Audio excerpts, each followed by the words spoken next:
Que vamos a hablar de un tema que ha tenido una evolución tan maravillosa. La imagen, ahí sí te digo yo que se llamaba imagenología, porque uno imaginaba un montón de cosas, porque el eco no es. ¿Tú crees que el eco reemplaza el examen físico? Nunca. Ahora, lo que yo sí creo que es un mensaje de los más poderosos, y yo creo que con esto podemos terminar este episodio, porque el sol se está ocultando. Así es.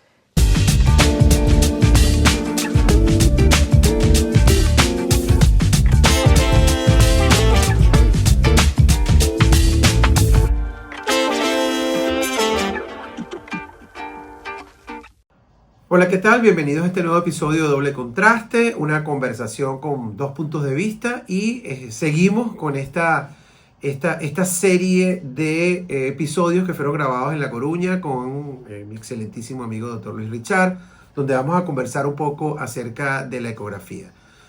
Bueno, no se te olvide registrarte o suscribirte a todas nuestras redes para seguir este material espectacular y espero que te guste. ¿Qué tal? Bueno, bienvenido a esta tercer micro grabado directamente desde ¿cómo dice? A Coruña. La madre patria. A Primero Coruña. la madre patria y ahora a Coruña. A Coruña. A Coruña. Mira, no sé si va a ser el último porque está oscureciendo, ¿verdad? Son las 9:07, por cierto. De la noche y mira la luz que todavía tenemos y acá. tenemos la cena del curso hoy, pero bueno, yo creo que nos da chance, Sí. Es que vamos a hablar de un tema que ha tenido una evolución tan maravillosa y que realmente a veces es sorprendente porque, a ver, que nosotros hemos ido por muchos países.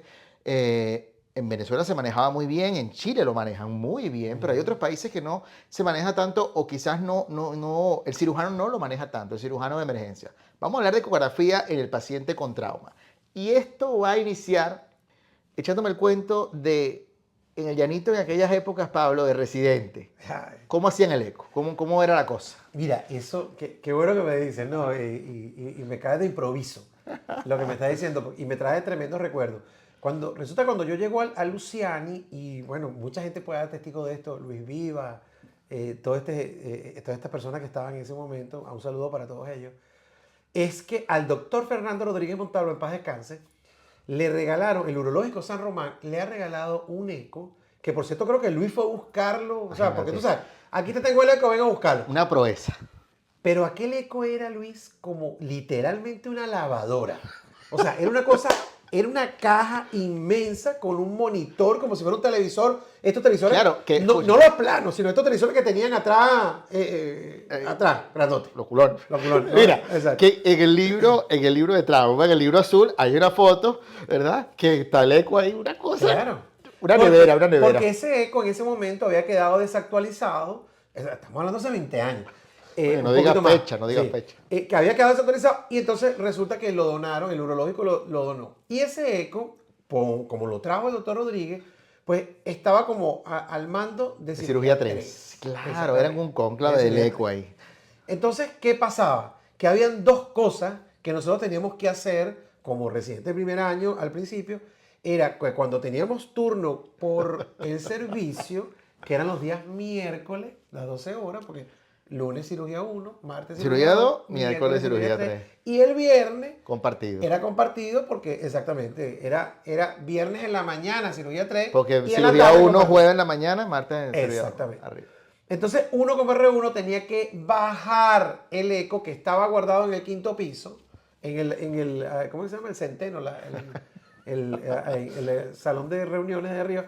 Bajarlo para que a las 7 de la mañana, que era cuando se entregaba, el eco tenía que estar abajo. Punto. Y no solamente el eco, Luis. El Traumacar. Había una cosa que se llamaba el Traumacar. Lo conozco. Y el Traumacar, emblemático Traumacar, era un carro, literal, donde se metían una cantidad de aditamentos. De hecho, había una caja de toracotomía resucitadora, habían Foley, había tubos. O sea, tú podías operar a un paciente con el Traumacar. Con lo que tenías allí. Espérate, y no solamente tenemos que bajar el Traumacar, sino que tenemos que estar pendientes de que estuviera...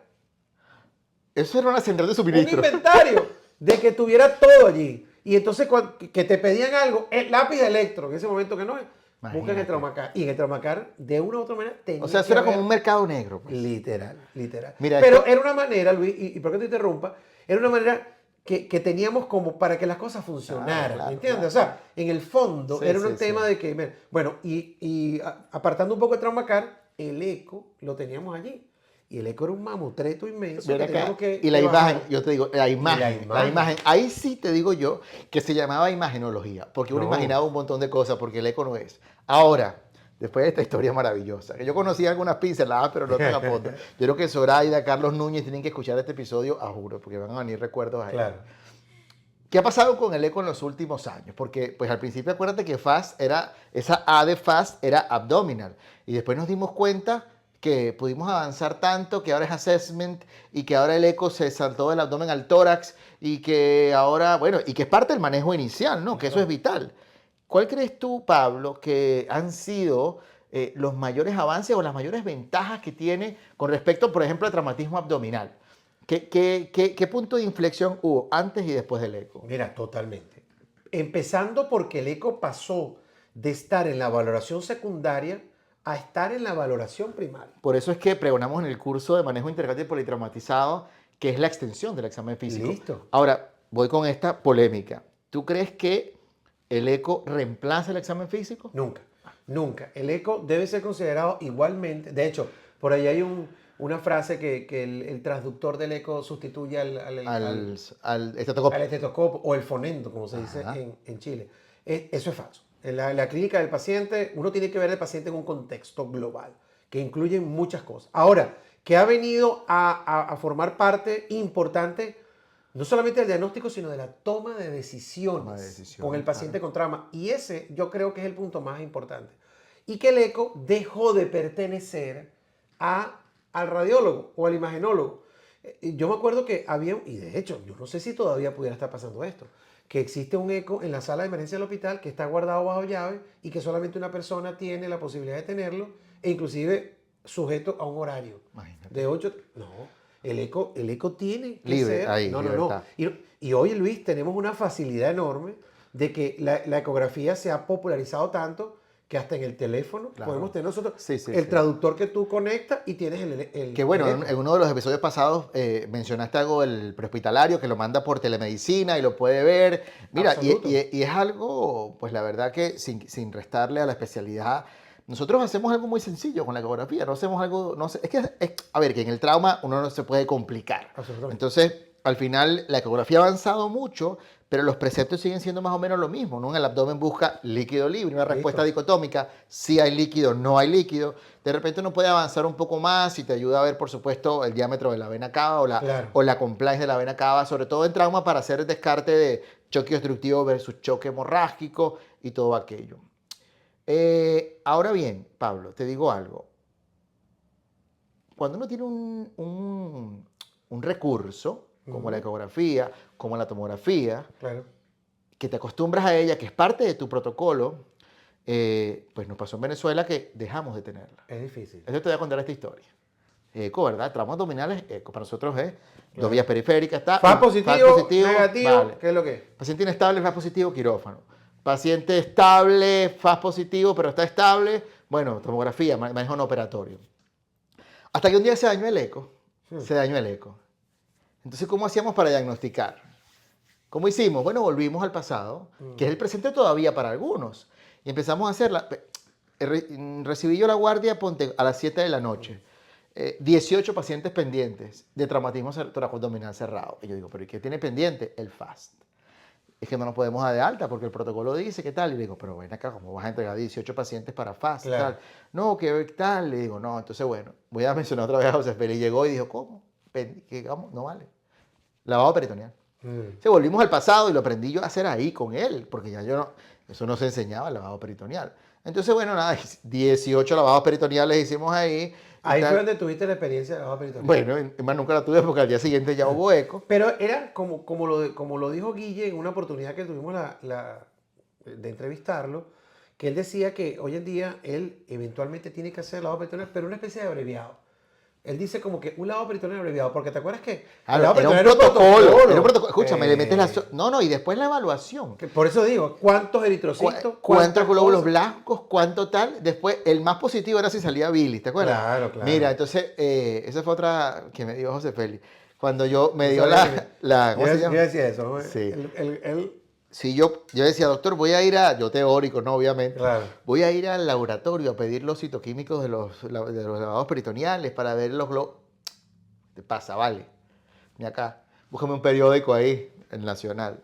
Me dice, si yo puedo leer a través del tubo, está negativo, dalo de alta. Imagínate tú. Así es, así es. Anecdótico, ¿no? Anecdótico. Entonces, ¿tú crees que tiene que estar en la formación? Me voy a ser un poco más atrevido. ¿Tú crees que, bueno, en la formación del cirujano es evidente, en la formación del médico de urgencia es evidente? ¿Tú crees que tiene que estar en la formación de un estudiante de medicina la ecografía? Yo creo que sí.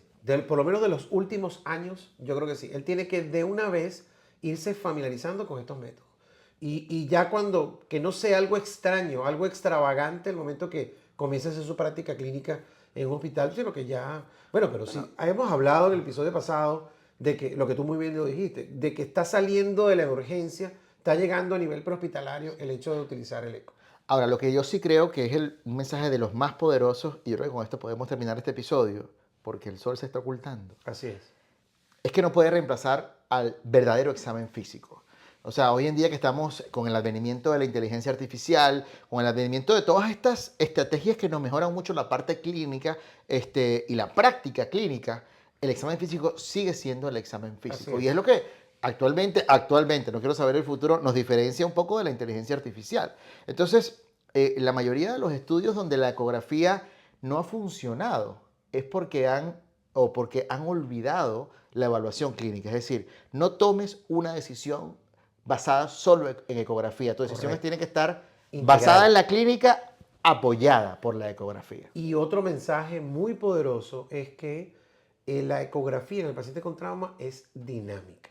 Entonces, tiene la ventaja de ser reproducible las veces que tú quieras, Claro. porque tú al paciente le puedes hacer eco cada 5 minutos, cada 10 minutos si te da la gana. No hace daño. No irradia, no hace daño y tú puedes chequear y el paciente per se con trauma es un paciente dinámico. Y el último punto, Luis, que es importante, es que tenemos que tener en mente que una ecografía, y eso siempre lo hemos dicho, todos los que estamos relacionados con esto lo decimos, que una ecografía negativa no te descarta que el paciente puede tener un trauma. Pero Pero la ecografía positiva te dice, epa, ojo, cuidado que ahí debe haber algo.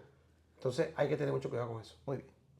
Bueno, yo creo que con esto terminamos este micro. Luis, ¿alguna otra cosa? Bueno, lo que viene nosotros vamos a arreglar en este momento, tienen que verlo. Eso. O por hoy vamos a cerrar el estudio porque se nos acabó la luz. Chao, nos vemos en el próximo. Pero no. Sí, claro, vamos a hacer Ok. primero. Espérate un segundito. Déjame. Coño, ¿estás grabando? Claro. La gente va a creer que estamos tomando cerveza y Coño, realmente huevo. no es así. Y no solamente eso, huevón, sino que la gente va a pensar que estamos patrocinados por Estrella de Galicia. Estamos tomando café, realmente estamos tomando café, las Claro. tazas no son para cerveza, ¿de acuerdo? Eso es lo que realmente la gente tiene que pensar, que estamos tomando café, pero es mentira, estamos tomando Estrella de Galicia. Así que vamos. Ok,